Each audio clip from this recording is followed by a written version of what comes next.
Хан тайшрын нурууны бил Алтай хотын төвд ийм нэгэн хөшөө бий. Наран зүг хандаж уутам саруулыг хөрнөө дүүрэн хараачилж бодол хийлэн байгаа мэт санагддаг энэ хөшөө хэрвээ ярдгсан бол юу өгүүлгсэн бол төрсөн гэрийн буур төрүүлж өсгсөн аав ээж агуу их эргэл боргил эрхэм тансхийн туйлвалсан уул говийн зохирол ургамал амтны диваажин ус нутгийнхаа тухай хүүрнэх байсан болов уу? Домогт ээжийнхэн цагаан сүг хөхөж өслөө би гэх байсан болов. Нутаг усных нэмэн жаргалсан зовсон үүх түүх хэв заншил ёс хүнд дуулдаг дуун хүртэл надад зан заншлын ухаан санаа хайрлаж өндөр улсын сүрлэг бадрангуй нөөлөг уужим цэлгэр говийн зөөлөн цэнхэр уняар намайг хүн болгосон гэх юм болов. Пунцгийн жасраа ард түмнийхээ хувьд хэн нь байв? Ямар хүмүүсийн дунд тэр өсөж өндив хэмээн сэтгэн. Нутаг нугийнх нь одоо хүртэл домог улган ярьсаар авгаа цэцэн туслагч хэмээн алдаршилсан хошуу туслагч баяр цог манлай занг чойжилжөв аграм нарын үрсэд гэдгийг жасраа дотроо хатуу санаж явсан бизээ. Цэцэн туслагч нь одоо өг аавд байхгүй юу? Цэцэн туслагч нэг Игдийн тарган байсан гэдэг тэр үедээ тааж байсан тэр хоёр тэгээд энэ сэрүүний үед чинь барих гэж очир ир цал хоёр хөрөөдөр байсан нэг хөрөөдөр тараас одоо бахан ботууд ном удлагаараа ийдсэн гэлээ. Би ийм юм хийдэг. Тэрний үзүүч чадаад эсрүүний чи манай энэ баригдаг хүн цуцлагч хоёр хүүг нь хойдог нь барьж очоод мөчсөн. Бид нэр одоо манай ээж яагаачгүй яатсан гэдэг чинь хөгтөө тэгээд ямар ч байсан би нэг өөрийнхөө гараар энэ гэдгээ ястай гарын ганцхан төлөлийн дөрөнд гүргэн зүтгэж явж байгаа тэгээд болгосон да бид гэдэг. Бидний хотоо сонрыг өөрөө ойцсон тэр манай ээжигээ яхад бол гэж юм аяг өсөлдөө тэгээд тэр үед чинь бэлэнтэлийн юм аваад өмсөхгүй гутал бол дайрам зөөдөн юм толмоо. Гутал отос эргээ аяад өгцөн бид нэр тэгээд явж ижилхэн гэж тэгээд эста аваалгасан гэнэ манай аав тэгээд Хүүн, дүүн, ааваасаа, ахаасаа, бие сэтгэл, оюуны ав шиг буян авах мэд хөрвөн байгаа буйт холын энэ бууцан дээр жасраагуйн хүйг даржээ. Жигүүртэн шувуунысэн үлгэр газраас энэ тоонот нутагтаа байн ирдэг байсныг бодоход жасраагуй ург удман эрхэмлэн дээдэлж явдаг байжээ. Би ясны удмынхаа 7 үеийг мэднэ гэж тэрээр нэгэнтээ хэлжээ. Тэдний удмынх нь бичиг соёлтой, алба ажилтай гэгээл хүмүүс байжээ. Аав нь Монгол төвд өчгтэй хөдөөний сэхэтэн хатуу чанд хурц хүн байсан гэдэг. Тоонот нутагтаа уяатай байж удмаан залгамжлахын мөн чанар энэ буйцаа. Утны мөрхөн хишний одоо заншил баяр шахуу зүйл болвол зулын 25 байдаг. Би усан дахиад жилийн зулын 26 төрсэн байна. Тийм учраас ижаа эксотон ингээд авчихсан гэр. гарцаах одоо жилийн хад гэдэг байсан. Яг тэрний гарцаах за энэ сайн лам болохгүй шүү та нус энэ нэг сургуульд явуулаа. Энийг чинь тэгээд өөрөө яг аргагүй гайгаа хөөхд байна гэж бодсон. Тэгсэн мөртлөө энийг хийхэлүүлж. Том ах мах энэ тэр зургийн удгийн тусгаа гарсан битэрсэн сүлд наавын хажуу тоёлоо. Жинхэнэ тэгээд ястаа энэ дарааж байжсэн хоёр л да. Датахтай адилхан янз янзын тоглоом байх юм биш. Чулуугаар гэрээр цаад энийг хийгээ мор энэ тэр одоо чулуун дараа вечил яваад миний мор чиний мор гэж мороо энчлээд чулуун гэрээвэрэл тэгэл тоглож байгаа үедээ бол. Улаанбаатар эрхлэгч эсрэгсхийн багшгээд ийм юм одоо хийжсэн ингэвэл тэг хөдөө яваад очроор Кенед очно л да би. Яг хүнцгэнд очно л да. Ясаар жаахан хөөхд тэгтэл одоо ерөөс юм асууна гэж одоо бүрж ихтэйхэн одоо нөгөө дөрөм шинэсхийн дөрөм өнөөл их шиг толон гүйгүүлэгч 20 тэндэг 2 гэлэнгүүдэл 35 өсөг гэлэнгүүдэл одоо бүр ээрч шадаг тийм байсан ба. Би гэртээ байхдаа ааваараа заалгаад бичиг монгол бичиг сурчсан ухаантай хүн л дээ. Тэгээд айлуудын загтал уншиж өгдөг сэрэгт явсан хүмүүсийн загтал ирэхээр Монгол уламжлалт гэрийн сургуульд түүний балчир ухаанд эрдэм сурах хүслийн анхны шанг татсан бол сумын баг сургууль түүнд гэгэн асад одож тэнгэр мэд өндөр тэнгис мэд гүн эрдмийн далайд шумбах хүслийн галыг бадраасан болов. Тэр цагт жаалхуу уул давж ус гатлан тонхлын дунд сургууль очдог зам мөрөө улсын нийслэл дэлхийн нийслэлд хүрэх тухай мөрөөдөж жигүүрт хүлгээр дүүлэн явах юм шиг төсөөлж байсан гэх. тэр аяанаас хуваараа сурна. Багшаа чийд манай зүгээр яриа хийж ингэж юм таниуч за тийм өчтө тэг ойдоо цаана тийм сэмийгээл одоо нэг хичээлээ гарцаг хичээд заагаад яриад за одоо ойлгоцгоо хэ ярина гэж засаад удаараа юмараг тэгтээ тэр босчрэл дүүсүүнэ тайн тэр суулганда гар хүн байсан.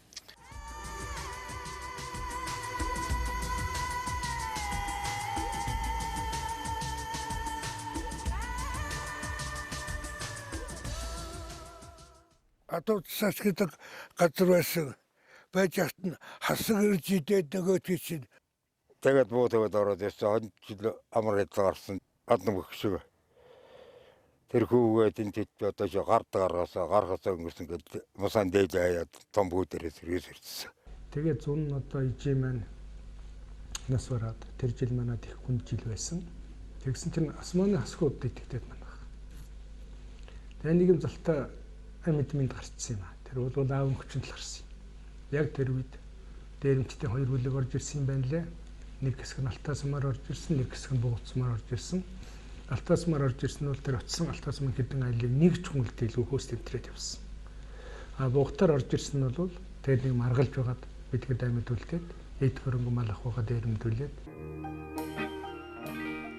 ээжгүй үсхэн бэрхийг туулж хил хязгаар түшүүртэй байхын айдсыг амсаж борг амьдралын ээл хал хоёрыг зэрэгцүүлэн эдэлсээр 7 дугаар ангиан төгсөө зөвлөлтөд худалдааны техникумд явж сурах хуваар өвөрлөд ирэхэд холч ухаанд аав нь түүнийг бага сургуулийн багш болохоор ярьчихсан байсан гэдэг.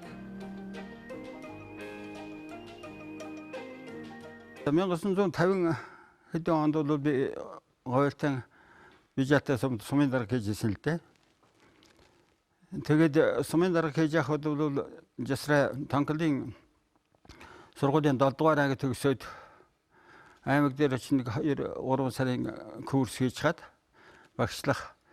Тэгээд сумдан бага ангийн багшаар томилогдож ирж ирсэн. Сумын бага сургууль дөлөөл яг хөтөр ер нь үндсэндээ яг хөтөр хэдэн гэрэл байсан. тэгээд Говьлтай аймгийн Богдсонд 3 жил бага ангийн багш хийсэн өөрийнхөө сумд. Тэр чинь одоо хүүхдчүүдэд 7 дугаар анги төгссөн. Хичээл заах нь муу юм заана. Тэгэл хичээл завсарлахаар сургуулийн хашааны ард талд гараад тэр үеийн 4 дугаар ангийн хүүхд чинь зарим нь надаас ах шүүд. Тэгээд тэдэнтэйгээ барилдчих. Тэгээ барилдж байд захирал баригдаад нэг сайн цаг нь болж яваа. Тэгээ тэрнээс хойш барилдахаа болсон. Хүүхд. Дээр үед одоо багада хэдхэн хүүхэд сургууль төгсөөд ирсэн. Багш нар гэж одоо насан туршаагүй нэг 4 хүүхэд ирсэн сумд тэгсэн маань шуургуулсан. Гэрийн хайчаад зарим нь одоо яваад төмөлзөй гэж нэг залуу явж байгаад нэг шуурганд хөөгдөж явж байгаад көлөө хөлдөөчихсөн. Би борхоор юунд байсан л та тэгтээ. Борхоор юм байсан гисгийн борхоор гэж төгрөгч байсан. Тэгсэн чинь нөгөө чинь өнөө хэнийг жасраг борхоор шилжүүлэхгүй юу? Сургуулийн хүүхдийг одоо тараад юу яалаа сашинд орууллаа. Гэр оронгийн хаяуллаа гэж одоо ингүүдээ буруутгаад ингүүдэд. Тэгээд энэ жасрагтайгаа уулзаад одоо ярихаар чинь насан туршаагүй хүүхэд байсан. Хуулинд бол одоо насан туршаагүй хүмүүсүүд хуулиар авч гэлчих ёсгүй байсан. Тийм хуультай байсан. Хариуцлага хүлээлгдэм бол тэр очиртой хүлээлгдэм байгаа биз. Ингэж яасан байгаа юм. Нэг өдөр л одоо манай багш биш шилжих гэж байна. Миний хүүхдүүд одоо ингээд сургуульд хичээгээд одоо ингээд сайн сурцгаагаарай. Багш нь одоо ингээд ийшээ төв явах гэж байгаа. Гэж ингэж хэлж. Тэгээд ангийнхаа хүүхдийн доогоор дэвтэрэгөө. Тэгээд дээр нэг сахар тавиа. Тэгээд хүүхдүүд одоо манай ангийн дарга нэг дэвтэр дээр сахар тавиа ингээд одоо манай багш шилжсэн ингээд бид нар төгсөн шүү гэж ингээд ийшээ шилжижсэн.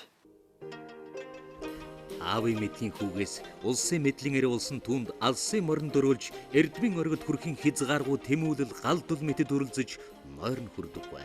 Чухамдан сэргэлэн ухаантай хэрэгээ гаргаж байж Монгол улсын их сургууль суралцах ховорхон эрхийг олж авлаа. Тиймхүү уул говийн нутгаас нь дуугаан дуулаад мордсон төрийн том үйлсэд зүтгэх хүнд бэрх их замын эхэн байжээ.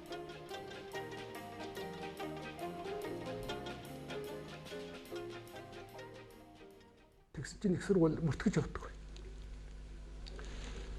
Эсвэл техникум төгссөн, эсвэл 10 дугаар нь төгссөн хүүхд. Тэгээд дундгийн цэгмүүд их сургуулийн ректор байлаа шүү дээ.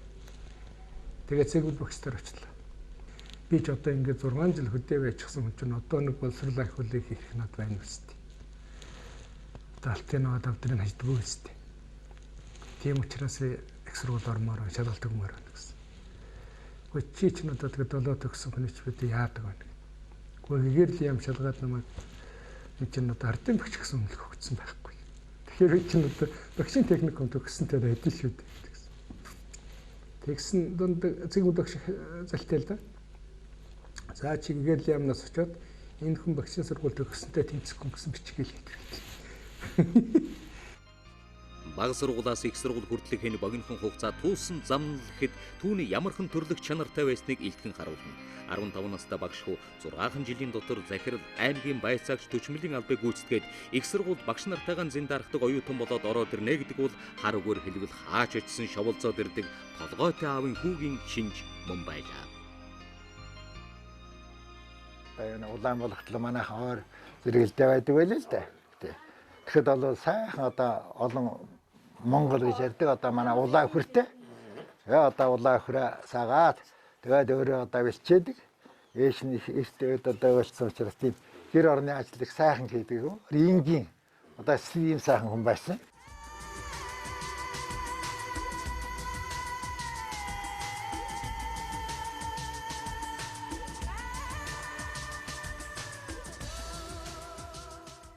Тэгсэн нэг өдөр Санжаа сурмагч дууч нэг нь хүрээд ирсэн чинь агрономын ангийн 3 дугаар курсын жижигд орж ирээд нэг залуу дуудаж намайг дуудаж. Тэгээ би тэрийг за та хоёр одоо шалгалтын өхний хэрэг байх одоо яв хөдөө яв. Яваад их хэсэгтэр очиж сайхан амраад ир. Та хоёрыг Монгол улсын их сургуулийн багш болгохоор зөвлөлтөд тусдыг болно. Чи эдийн засгч болж ирэн шүү гэд намайг тэгээд. Тэгэл хоёр намрал ирэх чинь паспорт чинь бэлэн байна. Тэгээ эдийн засгийн ангийн оюутнуудаас асуулаа Монгол улсын их сургуулийн. Тэр эдийн засгийн юм чинь одоо ер нь ямар юм үзтiin хэцүү юу гэсэн. Тэгсэн гайгүй тэр дээд тогжлын аюултай юм би. Тэр л хэцүү л гэж. Алтан Москвад очиж суралцсан 5 хэл 9 өнгийн хариулсан залуустай танилцж өөр ертөнц шинжил ухааны хэмжээшгүй гүн ертөнцийг танин төрлөх ухааны сүвийг хүмүүн төрлөختний эрдмийн шимээр дэлгэрүүлнэ гэдэг чухамдан хөдөө нутгийн цоглог бор хөвөөнийг бүхэл бүтэн улсын хэмжээгээр дэлхийн энгээр сэтгэх хүн болгожээ. Миний өвөө эмээ хоёр зөвлөлт холбоот улсад сурж байхдаа танилцсан юм л та. Манай эмээ одоо 1-р ангид орж байхдаа 1-р курстэй элсэж орж исэн. Өвөө маань төгсөх курс байсан. Тэгээд одоо бага ангийн оюутнуудтай тусалдаг, багшилдаг байсан юм байна л та. Тэгээд манай эмээ туслах одоо хичээл заалгадаг байсан. Тэгчл танилцсан гэж би мэдх юм да. Тоо заадаг байсан гэсэн баг шүү нэрээ. Политик ном уу? Политик ном тийм. Политик номын хичээл дээр одоо манай өвөөгөөс тийм манай өвөөгөөс одоо тусламж авдаг байсан. Тэгээд тухайн үед манай өвөө 2 найзтай байсан гэж байгаамаа. Тэгээд тэр хоёр нь орж ирэл хөөй жасраа манайх одоо энэ нэг шин хүүхэнтэй шин ангийн хүүхдүүд ирсэн. Тэр донд нэг гайгүй хүүхэн байна гэдэг өвөө хэлсэн гэж байгаа. Тэгээд өвөө нөгөө хоёртойгоо очиж харчаал. Жижиг гэн автгарл юм байна гэсэн гэж байгаа. Тэгээд тэр нь санаандаа юу гэсэн бэ гэхээр өөрөө тэрнийгээ дараад нь дурсаж яадаг. Анх хараад их сайхан санагдсан. Гэтэ нөгөө хоёроосоо өрсөж өөртөө одоо өөртөө харамлаж үлдээд нөгөө хоёрт одоо жоохон муулж голонгоо одоо хэлсэн гэж байгаа тий. Тэгээ хойно байж байхдаа бол яг бас жисраа маань нэг шаралж өрөөд одоо бас нэг жоохон хүндхэн байдалд орсон л доо. Тэгси. Шарлаад маш их хүнд өвдсөн ёстой бүр ком бүр ороосон цагаан даав шав шарвалцсан. Тийм байсан шүү. Маш хүнд өвдсөн. Тэгээд яг Орсын эмнэлэг аварсан л да. Тэгээд өөрөө бас хэлдэг юм аа.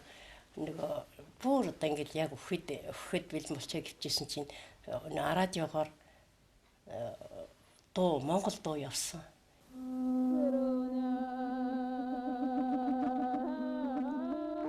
Сэрүүн сайхан хангайда тунгалаг усан урсан.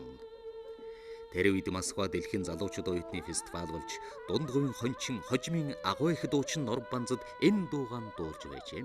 Монгол огөх сэтгэл, Монгол нутаг, Монгол амьдрал, уул тал, уужим говийн чөлөө, жаргаланд амьдрал энэ дууны их шиг аялгуугаар асгаран буухта үхэлтэй тэмцэлдэн голын тамир тасраад байсан түүнийг тонлохын ертөнцөөс суг татаж буцаагаад ирэх шиг болсон гэж өөрөө дурсдагсан. Дууны эд шид, хайрын эд шид хоёр л түүнийг аварсан гэдэг юм да.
Тэгсэн чинь нэг сайхан санагдсан гэж. Хүн тэгэл нэг жоохон яхад сэргээд ирдэг байж шүү дээ залуу хүн. Яг тэр үеэр чинь миний ээжийг эзэндээ болсон байдаг байхгүй тийм ээ. Тий. Яг өвөө өвдсөн, жирэмсэн болсон.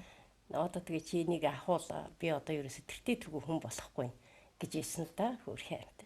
Тэгэхэд би бодсон хөөрхөн ийм залуугаараа энэ хүн гэд өгчих гэж яхад би одоо нэг бүрэн ч болсон үлддэг л дээ. Энэ нөхөд өглөө гэхэд гэж бодоод би тэгээд яагаагүй. Зөвшөөрөөгүй. Гэхдээ би тэр чигтээ гарах нь. Ерөөсө зүгээр гэд. Тэгс юм шүү. Яг үнэ. Яг тэгсэн. Хөөрхөн. Тэгэл би санамсаргүй гэж бол ингээл 1959 оны 59 онд л одоо яхахгүй хайр дурлалтай болцохоосон. Тэгэл хоёулаа 90 суuna гэж шийдсэн хэрэг. Тэгээ бид бол 60 онд охиноо төрүүлсэн. 62 онд том хүүгээ, 64 онд отхон хүүг.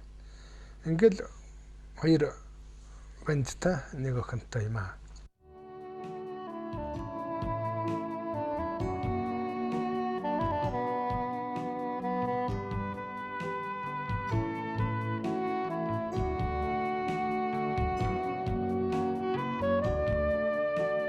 Жасраагаа манай сургуулийг онцлогтой төгсөөд манай сургуулийн ханан дараалтан үсгээр нэр нь бичээтэй байдаг байсан. Миний очиход төгсгөнгийн оюутан манай оюутны зөвлөлийн дарга байсан л да. Тэгээд 1965 оны сүүлээс эхлээд статистикийн төв газар орлогч даргаар нь ирснээс хойш тэгээд үнэн чанартай 90 он хүртэл бид нар ойр дотно гэж хамтарч ажиллаж явсан. За бид хоёр бол улсын төлөвлөгөөний комиссид олон жил цуг ажилласан байгаа юм. Тийм учраас би ямар эдийн засагч уу гэдэг талаас нь бол жасрааг бол нэлээд сайн мэднэ гэж хэлж болно. Ер нь бол жасраа бол манай улсын эдийн засагчид дотороо бол ер нь нэлээд толгой гэж хэлж болох сайн эдийн засагч байгаа. Статистикийн байгууллага, үнийн байгууллагад ажиллаж байсан. Намын төв хороонд бас эдийн засгийн асуудал хариуцсан хэлтсээр эрхлэгчээр ажиллаж байсан. Энэ бүхэл төвшөнд бол бид одоо ингээл ажиллахад бол хамгийн үнэн юмыг хичнээн зовлонтой хэзээ байлаач гэсэн хамгийн үнэн юмыг л жасраад хэлэх ёстой. тэгжээж бид одоо дэмжлэг авдаг ийм л ажлын арга барилтай хүн байсан л да. Үнэхээр оюуны чадах хул гайхалтай л да. Тэгээд сүүлд бид нэр 1970 онд үнийн хороо байгуулагдлаа. Тэгээд тэр үед төв хорооноос эдийн засгчдаас үнийн хороо байгуулах нь хэрэгтэй юу хэрэггүй юу гэсэн санал авсан юм. Тэгээд жасраагаа хоёр хуйлаа хэрэггүй гэж санал бичиж өгөөд тэгээд сүүлд нь нэгэн дарга нэг нь орлогч нь болж очиж үйл эдсэн хэрэг л дээ. Би хоёр удаа гихт нас ч одоо тэр хүнтэй амьдрал орон нутгийн амьдрал одоо бодохтой сонирхож ярьж исэн байна. Хөдөө амьдрал их сонирхтой. За манай хөдөө одоо амьдрал ах уу ямар байна? Тийм эртлээс одоо хүнд за ер нь одоо ингээд Монгол хүний амьдрал юу байна? Тэгээ тэн дээр бол одоо морин нутагт ямар үнэтэй байна? Монгол имэйл ямар үнэтэй байна? Гөл юм ямар үнэтэй байна? Одоо ингэж их сонирхдаг. Тэгээл одоо ингээд морины одоо тоног хэрэгслийг асууж тэгээ одоо бид нэг ингэж яриаваад 3-4 цаг хүртэл ярьчихвал тэгэл ерөөсөө өглөө 6 цаг гэхэд бол босцсон. Тэгэл ажилдаа яваад байдаг. Ийм хүн байсан. Ер нь хамтарч ажиллаж байгаа хүмүүстэйгээ их ойр дотн томын том багын баг гэхгүй жигд харилцаж тэгээд хамгийн гол нь ажлынхаа их гүнд орж ажилладаг. Хүний бичсэн заасан дээр зүгээр нэг шал гарын өсөв зурах биш. Өөрөө тооцож, боловсруулж, шалгаж байж тэгээд сая нэг гарын өсөв зурмда одоо бодоход би оюу толгойн гэрээ хийхэд жасраагүй байсан бол арай чимгэрээ хийхгүй дээ гэж бодох юм байж л байдаг тийм. Жасраагийн нэг онцлог юу гэхээр бол ямарваа нэгэн үндслэл тооцоо тоёмыг л бол авч ярина. За тэгээд яамдууд бол асуудлыг оруулж ирэхдээ бол заавал тооцоо үндслээ гаргаж ирдэг. За тэндийн зөвхөн нэг харж хаад тэгээд сонсоод шийдвэр гаргана гэж байхгүй. Бүр тэр тооцоо үндслүүдийн бүгдийг өөрөө бол авч үзэж, шалгаж, шаардлага байвал тэрний бүр өөрөө бас нэмэлт тооцоо хийгээд за ийм шийдвэр байвал зөв болох шүү гэдгийг өөрсөндөө зөвлөж яриад тэгээд одоо саналаа өгдөг, шийддэг байсан. Тэгээ тэр үед бол бидэнд бол ер нь бид хоёрт бол юу цагийн хязгаар гэж үнэхээр байгаагүй. Өглөө 9-д ажилд ирнэ. Тэгээ шөнө 11, 12-т харин хоног донд чарвал 14 цаг ажилладаг. Тэгээ бидний ер нь баг залуугаас эхлээд хоорондоо ярьдаг нэг зүйл бол Монгол орныхоо бүрэн эрх тусгаар тогтнол нэг баталгаажуулж бусдын хараат биш амьдрахсан гэсэн санаа байсан. Тэр утгаараа ч гэсэн бид нэр бас хамтар санал нээж ажилладаг байсан.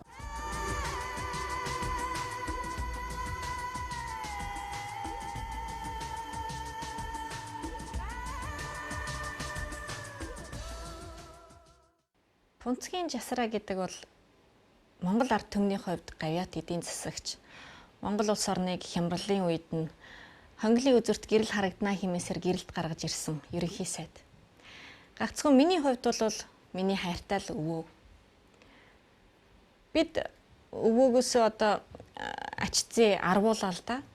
Би бол өвөө маань 3 хүүхэдтэй байсан. Хамгийн том нь Дэлгэрмаа, миний ээж. Тэгээд дунд хүн одоо Жамсраах, баг хүн Жанцаах гэж байсан. Тэгээд харамсалтайгаар ээж маань мөн Жанцаах маань залуугаараа үүд болоод одоо Жамсраах маань л байдیں۔ Тэгээд хамгийн анхны хамгийн одоо ач зээнрээс нь хамгийн анхных нь би юм байна. Тийм ч учраас хүн чинь ер нь өөрийнхөө хүүхэдтэй анхаарал тавихгүй илүү ач зээнэртэй анхаарал тавьдаг шүү дээ, тийм ээ. Тийм учраас би анхныхын тулд хамгийн хайртай зээ охин байсан. Миний өвөө намайг төрөхөд чинь одоо төлөвлөгөөний комиссд ажиллаж исэн үе байдیں۔ Тэгээд маш их ажил хийнэ. Миний өвөө чинь маш их хөдөлмөрч, цуцшгүй хөдөлмөрч, бүхий л амьдралаа ер нь намдаа улс орондоо зориулсан хүн.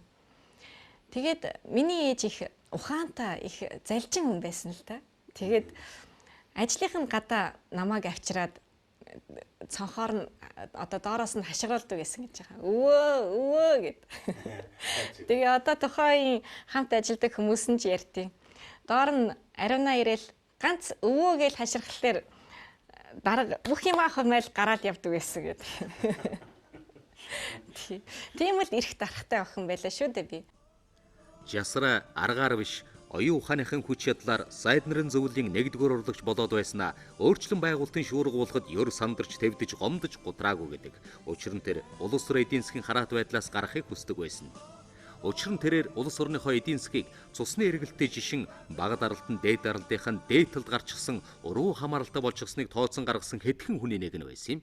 Тиймээс цалинтай 3, цалингүй 13 албан тушаалаа нэгэн зэрэг өгтөө инээж явсан гэдэг.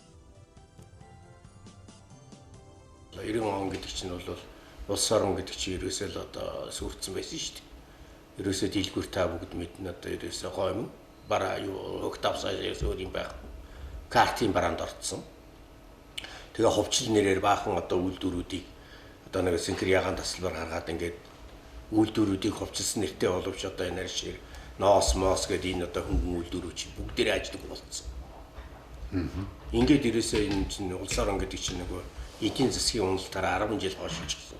Ийм маш хүнд байдал байсан байхгүй. Тэгээ яг энэ үед энэ хоршоодын холбоо гэж анх үүсээд тэгээ ерөөсөө жасраагааг л аваач тавихгүй бол энэ хоршоодын холбоо гэж ерөөсөө болохгүй юм байна. Тэгээ үйлдвэр үйлчилгээний хоршоодын холбоо жасраагаагаар энэ урьдсан байхгүй. Энэ хоршоодын холбоог нэг хөл дээр нь гаргаад энэ олон хоршоодыг бий болгоод олон хүнийг ажилтаа амьдралтай залгуулах ийм одоо чухал юм аа гэж одоо ингэж хэлж авцаар тавьсан байхгүй жасраагааг. Хуваарь одоо идэл эрхэлж байгаа. Хуваарь одоо бизнес хийж эхэлж байгаа. Одоо хуваарь одоо энэ одоо талах нарийн боовч хэрэг одоо байдаг ч юм уу тийм ээ. Аль шир хуваарь боловсруулж байгаа ийм улсуудад бол одоо төрөөс хөнгөлтүүдийг одоо олгох ажлыг жасраагаа хард зохион байгуулж өгсөн юм шүү дээ. Оршуудын хувьд 2 жил болсон. Шин савлар байсан. Үнэхээр нэг амьдралын гүн рүү орж чадсан тэгэхэд. Одоо бүр нэг курсын дээр буусан. Үлдээ орчоод чинь одоо өөрийн банктай, Монгол Оршоо банктай, өөрийн гэсэн дундын үйлчилгээний Монгол Оршоо гэсэн компанитай өдөр 50,000 төгрөг өгөөл 2 хүн аваад ажиллуулсан компани жил болоход 150 сая төгрөгийн дөрвийн сантаа болчихсон байж байсан. Тэрвийн 150 сая төгрөг гэдэг их мөнгө шүү дээ. Одоо энэ ихэнх нь явж байгаа энэ үйлдвэр үйлчилгээний зөвлөлтөө яг одоо тэгээд эцэстүүд болоод одоо ингэ явлаа шүү дээ. Салаа. Энэ бүх ихлийг чинь одоо жасраагаан засгийн жасраагаан одоо тэр үйлдвэр үйлчилгээний оршуудын үед давж гэж байсан. Ийм л онцлог байгаа.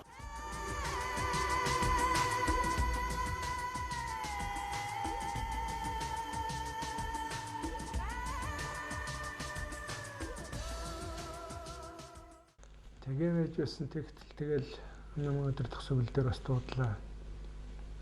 Тэгээд утсан чинь за одоо та засгийн газрыг авч явна ерөнхий сайд. Өөр яах чарга байхгүй гэдэг. Ингээд. Тэгээд би хэллээ. Би засгийн газартаа би одоо нухалдаад яах юм? Олон жил би засгийн газартаа нухалдсан. Би тэр их хурлын чинь дарахыг хэлдэг бол. Тэр бол харин надад сонирхолтой байж болно. Засгийн газарт бол өөр хүний нэр дэвшүүлэх гэсэн ким байна уу гэж. Би гомсрон гэл тавьчих хадаад юм. Энэ бол ерөөсөө гараагүй яриа одоо гарч ирдэг ба шүү дээ. Тэгсэн чинь гомсрон дургуцаад.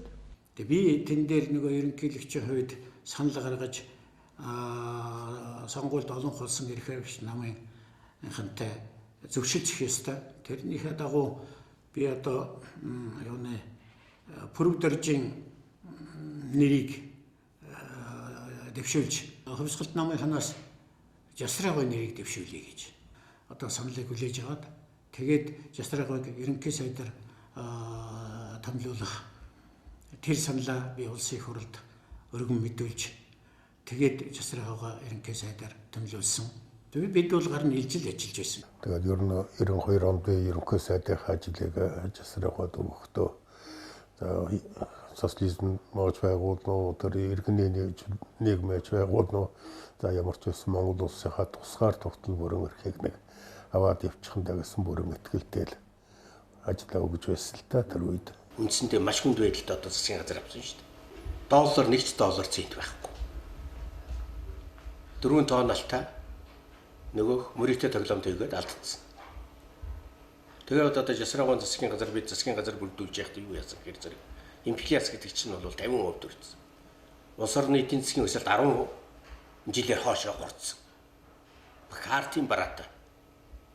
Тийм байл шүү дээ. Мэргэжлийн эдийн засагчид гадаадын мэргэжилтнүүд бол Монгол улсын эдийн засгийг дайны дараах эдийн засагтай зүйрлэж исэн. Тийм л үед Жасрага Монгол улсын ерөнхий сайдаар томилогдсон ажилласан юм. Ингээд Жасрага бол эдийн засгийн маш нарийн тооцоо судалгаа хийж маш тодорхой арга хэмжээг төлөвлөн нэг жилийн дотор картын системийг халах бүрэн бололцоотой гэдэг энэ зорилтыг гаргаж тавьсан. За ингээд одоо нэг жилийн дотор дотоодын үйлдвэрлэлийг дэмжих, импортоор орж ирэх хүнсний бүтээгдэхүүний хангамжийг нэмэгдүүлэх, зах зээл дээрх бараа товарын хангамжийг тогтворжуулах тодорхой бодлого хэрэгжүүлж ажилласны үр дүнд нэг жилийн дараа буюу 1993 оны намар гэхэд одоо картын системийг халаж байсан ийм том өөрчлөлтийг хийж чадсан юм аа. Үнийн чөлөөлөлт хийчих хэрэгтэй. Тэгээд гадаад худалдааг чөлөөтэй болгож өгөөд валютын ханшийг чөлөөлөлт өгчих хэрэгтэй. За ингээл явахт л одоо дөрөөл эдийн засаг өөрчлөгдөх ёстой гэдэг тэр л санаагаар бодсон.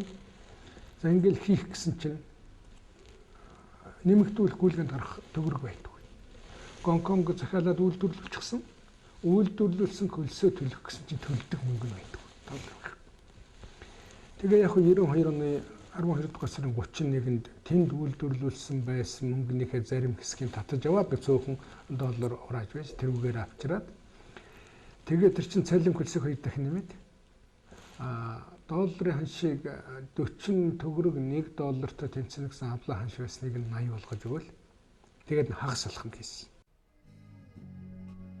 Жасра ерөнхий сайд нэртэй боловч ерөнхийлдэггүй тодорхой зүйлүүдийг хийдэг сайд байжээ. Тэрвэр чухамдан толгой эдийн засгч байсан учраас улс төр эдийн засгийн уналт сүйрлэгч, түүнээс гарах арга замыгч, түүнд тулгуур болох эдийн засгийн үндэс ба хөшүүргийгч мэдэрч байсан болохоор гол өгөө тов тодорхой зүйлүүдийг тууштай хийж чадсан юм. Тэгээд унаж явсан онгоцны хошуг дээш нь болголоо. Хонглын үзүүрт гэрэл харагдаж байна гэсэн алдар түгээ хэлсэн юм.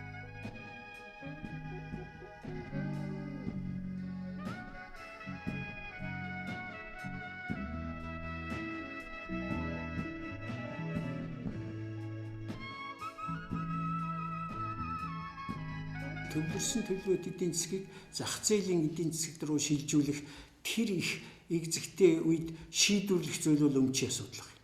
Ер нь ард түмэн иргэдийн өмчтэй болгохгүйгээр зах зээлийн харилцаанд одоо шилжнэ гэдэг бол боломжгүй зүйл байсан л да. Тэгэхээр энэ дээр бол Жасрага нэлээд болгоомжтой ханддаг. Тэгэхээр би Жасрагааг бол ер нь Монголын эдийн засгийн одоо хөгжилд энэ шинжлэлийн өмнөх одоо тэр шилжилтийн суурийг тавьж өгсөн хүний нэгэ гэж би хэлж чадна. Энэ бол одоо Жасрагаан гүйцэтгэсэн мөрөг асар их байдаг юм аа. Багц хуулийг оруулаад нийгмийн даатгалын системийг нэвтрүүлснээс болоод тэрнээс хойш бол одоо 96 оны бас үндсэндээ бол одоо 95 оны бас эдгчийн мөрдөж ирсэн 96 оноос хугацаанд нь тэтгэврээ тавьдаг ийм боломж гаргалаа гэсэн. Тэгээ худалдааг либералчлснаас хойш яасан гэдэг. Ерөөсөө л улсаас одоо муу чанартай ч гэсэн ирээний бараа идж уух юмар бол лангууд өвсөн. Тийм биз. Нэг Жасрага хийсэн. Говьлтай аймгийн талаар авах арга хэмжээний тухай гэсэн засгийн газрын бие даасан тогтоол гаргаж бүр онцлог дурдмаар байна. Энэ тогтоолоор одоо Говьлтай аймгийн тулгымдсан олон асуудлуудыг шийдвэрлэх эхлэлийг тавьсан, шийдвэрлсэн ийм арга хэмжээ авсан юм байнамаа.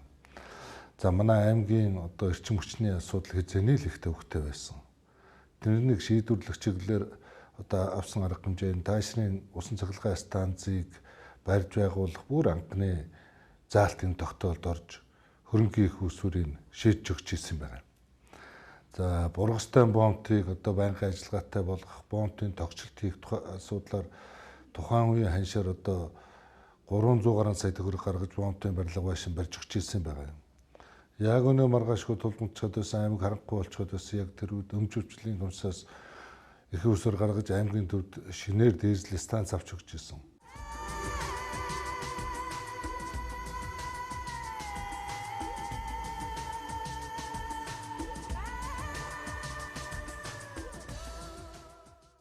дотоодын үйлдвэрлэлийг одоо сэргээх, нэмэгдүүлэх эдийн засгийн арга хэрэгсэл хөшүүрэг хэрэглэх замаар энэ эдийн засгийн уналтыг зогсооход чиглэсэн бодлого явуулсны үр дүнд 1994 он гэхэд эдийн засгийн уналтыг зогсоож 95 онд шилжилт эхэлснээс хойш анх удаага эдийн засаг маань өсөлттэй гарч ирсэн.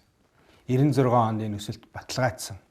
Хэрвээ эдийн засгийн энэ өсөлтийг одоо бий болгосон бодлогыг цааш нь тууштай үргэлжлүүлсэн бол Монгол улс одоо 10 жилээр ухарсан хөгжлийн энэ хоцрогдлыг 1998-аас 99 онд бол бүрэн нөхөх болцоотой гэсэн ийм тооцоо хийж ажиллаж байсан. Хугацаа маш богино байлаа. Хугацаагаа агуухан ингээд тавиад өгөх юм бол манайх бусд орноос уудаг эдийн засагтай биш, уйлгаж бусд орнд тусламж өгдөг эдийн засагтай болно гэж хэлж ирсэн юм биш. Жинхэнэ эдийн засагч бол өнөөдрийг төдөөгүй маргаашиг нөгөөдрийг тооцож харж чаддаг хүн байдаг. Үүн дээр тооцоогон алсан хараатай бодлого болгож түүнийг гүйцэлдүүлэх арга ухааныг зөв болж чадвал сая удирдахч болж чадна. Жасраа яг л тийм байсан учраас шилжилтийн үеийн гэж нэрлэдэг тэр сүйрлээс улс орныг аварч дахин унахгүй бат суурийг бохилж өгсөн гэдгийг өдгөө хэн бүхэн хүлээн зөвшөөрч байна. Түүний бас нэгэн том гавьяа бол социализмын үеийн их хөрийг арилгалтсан явдал байжээ. Миний ээжийн төрөл бид гааг гэж авгаалдаг. Одоо 90 онд арчсаа сулгараад тухайн үеийн засгийн газар огдсны дараах нь би нэг орсон чинь ясрага гааг маань хуучин одоо зөвлөлт болоод улсын сайдны зөвлөлийн дарга Павлов Монголд нэг айлчилсан гэж хэлсэн. Бид хоёулахнаа ярих хэрэгцээ байсан учраас анд авч явъя гэд хөдөө авч яваад бид хоёр нь яах юм яригээд хадандаар сууж байгаад тэгээ ер нь одоо эслэе гэж тохирсон юм аа. Уул нь би энэ монголчууд өргүү бол баян, өчнгүү бол жаргал гэдэг энэ өрнөөс нэг салгачих байсан юм да. Ер нь дөгтсөн юм шүү гэж ярьж байсан юм. Энэ бол улс төр эдийн засгийн маш чухал үйл явдал болсон гэж үздэг. Хэрэг энэ асуудал шийдэгдэх болсон бол өнөөдрийн ийм нөхцөлд геополитикийн ямар одоо байдалд орох байсныг хэнд ч ойлгомжтой. Энэ үед Жасраагаа парламентын гишүүн, улсын хурлын гишүүн байсан, улсын хурлын гишүүн байхдаа Монгол Оросын бүлгийн дарга байсны хувьд энэ бүрэлдэхүүнд орж явсан. За тэр үед одоо сангийн яамыг ахлан ажиллаж ирсний хувьд энэ их хөрийн тооцоог одоо эцэлэн нийлэх, түүнийг шийдвэрлэх арга замыг эцэлэн тохиролцох ажлыг гардан хариуцж байсан хүн бол одоо би байгаа юм аа. Би одоо энэ ажлыг амжуулахдаа Жасраагаатай байнга одоо зөвлөдөж хамтарч энэ асуудал дээр бол олон янзын тооцоо судалгаа хийж олон одоо янзын эдийн засгийн шинэлэг арга механизмуудыг хэрэглэх талаар зөвлөлдөж ажиллаж исэн. Ингээд өөрөө одоо 2003 оны 12 сарын 31-ний өдөр эцэслэн шийдэгдэж хоёр улсын одоо эрх үхээ байгууллагууд Монгол улс Оросын албаны улсын өмнө их өргүү боллоо гэдгийг баталгаажуулан ард түмэнд зарлах мөчид бид бас одоо хамтдаа байж энэ одоо чухал үйл явцын амьд гэрч болж оролцсон юм аа. Монгол улсын ерөнхий сайд, Оросын албаны улсын ерөнхий сайд Касьянов хоёр хэлцээр хийхийн урд өдөр одоо ойрын хоолн дээр уулзсан. За тэгээд тэр ойрын хоолн дээр одоо тохирохгүй муудалцаад тэгээд манай ерөнхий сайд одоо буцаж ирсэн буудалтай. Тэгээд бидний одоо Монголын засгийн газрын тавьж байгаа саналыг хүлээж авахгүй байна. Тэгээд бид нар бол цаашаа одоо хэлцээр хийх болцоо муутай болчихлоо гэсэн. За тэгэхэд Жасраагаа бол тэгсэн. За нэг гол юм хэлсэн л дээ. За маргааш хэлцээрийн ширээний ард суугаад үр дүн гарахгүй нь байна. Тэрний өмнө хоёр ерөнхий сайд л одоо уулзах хэрэгтэй байна. Ямар нэг аргаар. Өглөө нь 10 цагаас хэлцээр эхлэх байсан. 10 цагаас нэг 15 минутын өмнө одоо ерөнхий сайдтай уулзах тийм боломжийг л ямар нэг байдлаар одоо олох хэрэгтэй гээд. Тэгээд хоёр ерөнхий сайд одоо уулзсан. Тэгээ хоёр ерөнхий сайд уулзаад 15 минут уулзаагүй 45 минут уулзсан. Бараг цаг шахам уулзсан. Бид нар цагаа хараад л байсан. Тэгээ тэр хэлцээр дээр энэ өрийг одоо хүчингүй болгох. За 97% хүчингүй болгох. За 3% нь бол төлөх. Тэр нэг 11 тэрбум долларын өрийн асуудлыг ярьсан. За тэрнээс 250 сая доллар одоо төлөхөөр ингэж ярьж тохирж гарч ирсэн байж байгаа. За тэгээ хэлцээр амжилттай болоод ингээд дууссан. За өнөөдөр шиг ингэж одоо баярлж ирсэн мөч миний амьдралд одоо ховорхон юм аа. Би бол өнөөдөр магна хагартлаа баярлаж байна гэж ингэж одоо хэлж ирсэн. тэр асар их зээлийг ямар их үр дүнтэй Монголын ард түмэнд авч ирсэн гэдгийг одоо бид нар өөрийнхөө амьдралаар мэднэ. Бид нар Эрдэнэт хотод, Архан хот, Улаанбаатар хот бол үндсэндээ тэр их хөрөөр бассан хотууд. За бидний сурж исэн сургуулиуд, за бидний эмчлүүлж байгаа одоо болтол байгаа эмнэлгүүд, бидний одоо энэ төмөр замын тээвэр хийж байгаа төмөр зам гэдэг энэ бүх бүтээн байгуулалтын ажлууд бол тэр их хөр гэдэг энэ зээлээр бол боссон зүйл шүү дээ. Тэгээд тэрнийг бол хүчингүй болгоно гэдэг бол агуу их үйл хэрэг байсан. Тэгээд энэнд одоо манай Жасран маань гүйцэтгсэн түүхэн үүрэг бол одоо асар их одоо ач холбогдолтой. Монголчууд бол үеийн үед одоо санаж явах ёстой зүйлээ гэж би одоо бодож явд юм да.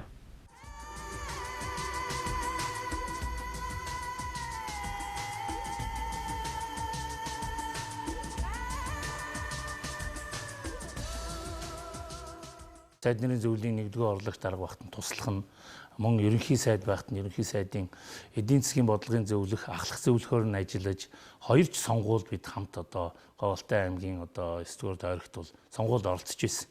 Тэгээ энэ явцад харахад бол Жасраагаа бол үнэхээр одоо хөдөлмөрч хүн гэдэг нь харагдаж байна. Монголчуудын амьдралыг их сайн мэддэг. Монгол хүнд юу хэрэгтэй юм бэ? Ер нь юугаар дутааж болохгүй? Ийм хүнд үед бол манай монголчуудад бол хэдхэн л юм хэрэгтэй гэж байнга ярьдаг байсан. Өөрөө нэгдүгээрт бол за монгол хүн бол мах хэрэгтэй, мах идэхгүй байж болохгүй. За гурилтай байх ёстой. Монгол хүн бол шатхуун байх ёстой. За валютын зохих хэмжээний нөөцтэй байх ёстой гэсэн энэ хэдин зарчмыг барьж улсын нөөцийг бүрдүүлэхийн төлөө маш их ажиллаж ирсэн. Тэгээд хавар болохоор аль эртнээс л одоо мал мах бэлтгэлээл боддог. Намар болохоор нөгөө үр тарианыхаа одоо шатхуун ямыг бол хангадаг. За тэгээд энэ олон улсын байгууллагынхэнтэй хэл хамаа олцохтой их сайн хүн байсан. Ялангуяа энэ валютын сан, Дэлхийн банк, Азийн хөгжлийн банк гэх мэт энэ байгууллагуудтай бол байнга уулзаж, тэдэнтэй бол энэ эдийн засгийн одоо тогтворжуулалтын асуудлаар их уулзаж ярьдаг байсан. Тэгээд анх одоо Жасраагаан засгийн газрын үед бол олон улсын валютын сантай эдийн засгийг тогтворжуулах stand by гэдэг хөтөлбөрийг байгуулж, тэрний үндсэн дээр валютын сан, Дэлхийн банк, Азийн хөгжлийн банкнаас хөнгөлөлтөд зээл тусламж авч улс орны тэр хүнд хэцүү үеийг бол давж байсан. Тэнд ажиллаж ирсэн хамгаалтын ажилтнаас хамгийн одоо олон жил доктортой ажилласан хүн нь би байдгийн. Энэний талаар одоо дурсан ярихад бол одоо дурсамжтай сайхан зүйлүүд бий. Тухайн үед бол би бас нэг сургууль дөнгөж төгсөөд нэг удаач байсан. Сургууль төгссөн хүн чинь бас нэг сэтгэлгээ юмнууд нь арай өөр байдаг шүү дээ. Тэгээд дарагтайгаа хамт уулзалтад ярилцлаганд орж явсаар бод яриагийн сонссоор байжгаад нэг жилийн дараа болоход би дахиад нэг дээд сургууль төгссөн юм шиг надад тийм аюуны мэдлэг бол одоо хайрлаж ирсэн л да.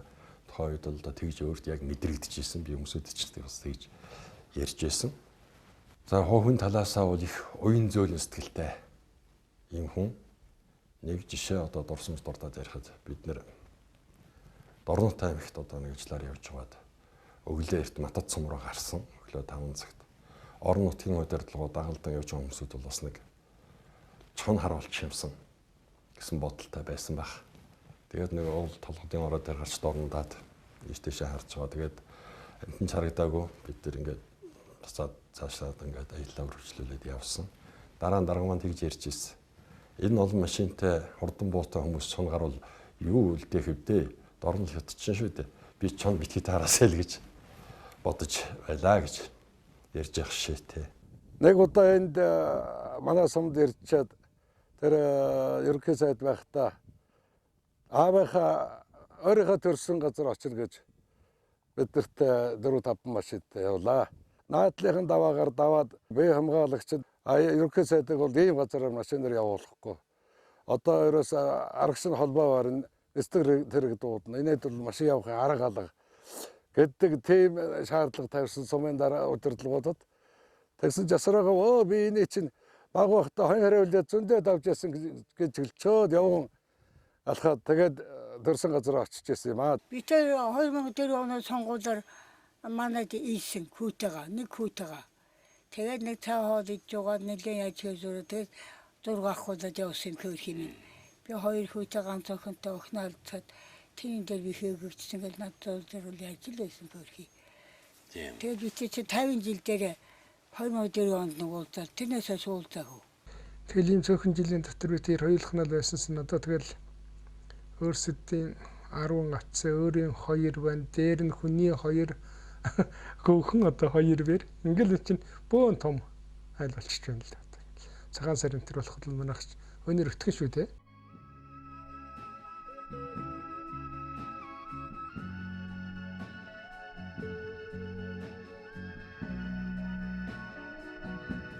Одоо 2007 онд гинт одоо нас барах тэр одоо хурлын үед бас нэлээд бухимдалтай байсан бах. Өөрхий гинт нас барахад одоо харваанд нь халаасанд нь нэг хар дэвтэр байсан. Тэрний энд тэмдэглээд орчихсан байна л да. Энэ бол одоо хамгийн сүүлийн мөчөд бодвол тэр хуралдаар хэлэх гэсэн үү, хэлсэн үү энэ санааг л тусгах тэр байсан бах. Тэгээ энд бол нэгдүгээрт нь хэрэглээний эдийн засгаас мэдлэгийн эдийн засагт шилжих гэж. Дараагийнх нь бол 5 бүс гээд зүүн алтан гурвалжин гээд хоошоо цэг тавиад орчихсан байна. Дараагийнх нь бол улсад нэг бодлогын төв, оюуны төв байх ёстой гэж. Сүүлийн одоо нэлээд одоо яг өнөөдрийн тулгамдсан асуудал одоо бидний өдөр болгонд ярьж байгаа асуудал байна л да. Том ордыг олон тулгуурт бодлогот нийцүүлэн ашиглах хэмжээ. Боловсруулах төвшнийг эцсийн төвшөнд заавал хүргэх хэрэгтэй гэж. Заавал эцсийн бүтээгдэхүүн болгож гарах ёстой. Одоо түүхийгээр нь гачаа ачуулаад байж болохгүй гэдэг санааг одоо цаана ярих байсан бах. Гаг жасраагаа маань хамгийн сүүлийн мөчөд л одоо энийг зарим нь ярьсан бах, зарим нь ярьж амжаагүй байсан бах. Зөвхөн гадаадынхад ашиглахад Монгол мөч хөвлөдөөр тийм алхам хийж болохгүй. Жишээлбэл оюутлага 5 толгоогоо ашиглах хэрэгтэй л дээ. Зөвхөн 5 толгоо ашиглана гэж бодохдоо жилдээ 20 сая тонныг орлоод тэгээд 1 тонн гогсчих нүүрснээс цахилгаанаар юм нүүрсгэлгээ гаргахад нэг $50 орлого олно гэж бодох юм бол 5 толгойн орд бол Монголыг 300 жил тижих орд шүү дээ. Тийм бэлэн нөөцтэй орд. Тэгээд цаана нүдэд хэдий юм байна. Тэгэхээр бүх юмыг өнгөчөд хэрэг байхгүй. 2-3 томхон юм басхад ерөнхий төлбөрийн балансаа тэнцвэрлэж авах хэрэгтэй. Нэгтгэх алга. Хоёрдугаарт нь оюуны хүчин чадлыг хийх шаардсан тийм салбар руу бид дагах биш угтаж орох хэрэгтэй. Жишээлбэл энэ бол одоо тооцоолох техникийн програмчлалын тухай асуудал байна. Энэ бол биотехнологийн тухай асуудал байна. Энэ бол шинэ материалын тухай асуудал байна. Өөрөөр хэлбэл гүн эвлэх хэрэгтэй. Энэ хөдөлмөрч сайхан сэтгэлтэй тэгсэн хэрнээ маш их хатуужилтай, ноён нуруутай манай нэртэй одоо зохиолчдын хэлснээр тэмдэглэснээр ёстой алтай хөх байц шиг ийм одоо ноён нуруутай ийм эдийн засагч, судлаач, улс төрч ийм хүн байсан юм аа. Ер нь л бодлоо явуулж байгаа бол ер нь тэр сэтгэхүү тэр тооны ухаан ер нь их сайхан тоо бодох юмсан гэж ярьдیں۔ шүү дээ. Тэр их сайхан тоо бодоод ирэх юм. Тэгээ их сайхан тоо бодоод ирэх сэтгэл одоо оюун ухаан дэлдэх гэж. Үнэн шүү дээ ер нь бол. Тийм л одоо их сайн хүн байсан юм гэж байна. Их хурлын гишүүн байхдаа бас нэг ярьж байна. Цагаан гол гэдэг газар тэр хөргөн баас гэдэг айлын дээр нэг 4 тав хонсон. Тэгээ тэр 4 тав хонохдоо бол тэр нутгийнхаа ард түмнийг ах дүүнэрээ бол бүгдийн цуглуулад тэгээд көзөр тоглоод их одоо гоё 3 өдөр хонсон. Зөвхөн тэр хугацаанд бол ээжийнхаа нутглуулсан газар, аавынхаа нутглуулсан газараар очиж байсан. Их хурлын гишүүн байхдаа 91 оны үед. Тэгээд марунаад хөтө бас явсан. Тэр үед одоо тэр дунд сургууль байхдаа баруун талаас тэмээгээр сумын төв рүү одоо явдаг байхдаа цагаан гол агуут гэдэг нэг агуу байдаг шүү дээ нөр. Тэр агуунд одоо хээр хоноод явж байсан гэх тэр агуун дээр мороор очиж биднэрт одоо ийм юмд бид нар зандаа хээр хоноод тэгээд ингээд сургууль соёлдоо явж байсан гэж ингэж ярьдаг байсан. Энэ эрхэм хүний нэрэмжит сургууль болж манай сургууль 2 жилийн өмнөөс одоо тэр нийгмийн нэр зэтгэлтэн Фонцгийн жасраа нэрэмжит гэсэн овгоор хаяглаж эхэллээ. Энэ гэдгийн учир нь бол энэ Бууц сумынхаа болон Алтай нутгийн ирээдүйн хойч үеийг энэ нандин хүншгэн сайхан эрдэм боловсралтай, эх оронч үйлсэлтэй, мэдлэг боловсралтай хүн болгоход оюун санааны хөгжил хүмүүжлийн талд одоо нөлөөлөх тэр хүний алдаргаа Монгол улсын төлөө хийж бүтээсэн сайхан үйлсийг үеийн үед бахархан дурсахаар хойш үедээ үлээ. Ийм сайхан зорилго агуулж бид нар нэрмж тулсан юм аа.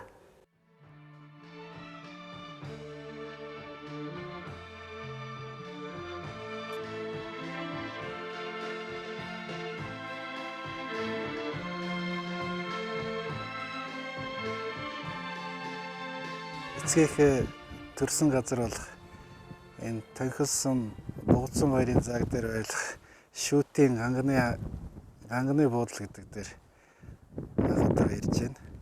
Тэгээд энэ сая гэрийнх нь бууран дээр сайхан лөө. Тэгээд миний аавын төрсэн газар ингээд сумын олон ард олны зүгээс санаачлаг гаргаад ингээд самбар байрлуулж мөхжүүлж байгаа явдалд хувьсаа болоод ах トゥ тэгээд төрөл садангуудын өмнөөс баярлж байгаа илэрхийлж байна. Би одоо энэ алдарт энэ хүний одоо зэн байгаа. Тэгээд бид бас энэ сум орон нутаг ард иргэд санаачлаад энэ нагцын мань алдрыг мөхжүүлэх энэ ажлыг хийж байгаад их баярлаж талархаж байна. Буудал бууц төрсэн газрыг нь хараад бас бахархаж байна. Тэгэд энэ алдрыг нь мөнгөжүүлэхэд бид бас үлгэр дуурайл болж хойч үедээ бас хэлж ярьж үлгэр дуурайл болж ажиллах болно.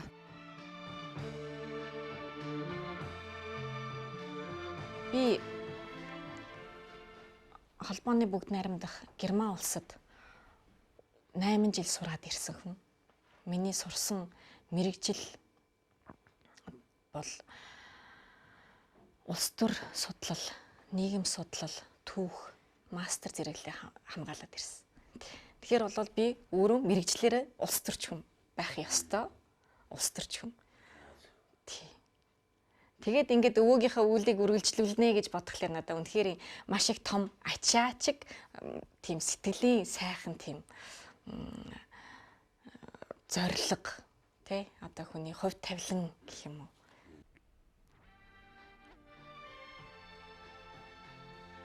Тийм ээ. Алтай хуулын буйдах нэгэн үүрнээс ниссэн уулын хүрэн бүргэд лугайдл пунцгийн жасраа их амьдралын шуургыг ямагт сөрн ниссэн юм. Тэрээр социализмын асрыг бүтээн байгуулалтын үед зах зээлийн шуурган дундаж өчүүхэн ч цуцаагүй, үнэт өндрөө алдаагүй, зүг чигэн өөрчлөөгүй, гагцхүү эх орныхон эдийн засгийг, гагцхүү ард түмнийхэн сайн сайхан амьдралыг л гэж явсан ухаан бэлгийн бүргэд байлаа. Энэ бол эцэгхээсээ төрлөх нутгийнхнаасаа өвлөн авсан түүний зан юм. Хугаршгүй, нугаршгүй, засагт хааны хэцүү хөх харчуудын яруу тод төлөөлөгч энэ хүн өөрийнх нь төлөө бусдын төлөө, эх орны төлөө амьдрсан болов. Тиймдээч нэр мөр үйлсэн сэвгүй ариун эрхэм хүний гэрэлт хөшөө болон бидний дунд амьдарч байна.